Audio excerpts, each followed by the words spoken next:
The idea of the environmental P&L, how did that come about? Well, I'm a frequent reader of environmental press and books, and it was actually Christmas 2009 that I was sort of refreshing my knowledge on latest environmental literature, and then I said, well, there's more and more talk about valuing ecosystem service, and I said, well, but for business, having an overall impact on negative impact on society doesn't really help. I need to know what it does to my business. Yeah. So I said, well, why don't we create a profit and loss account that actually takes or attributes a value to the services that we use within the supply chain of PUMA, and then put it to the bottom line and say, okay, what is the impact that we have?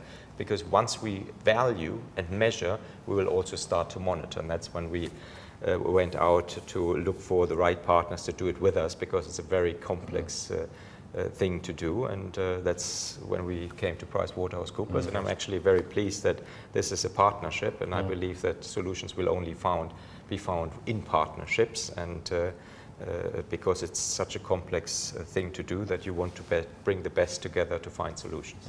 How does the profit and loss account actually support the brand promise?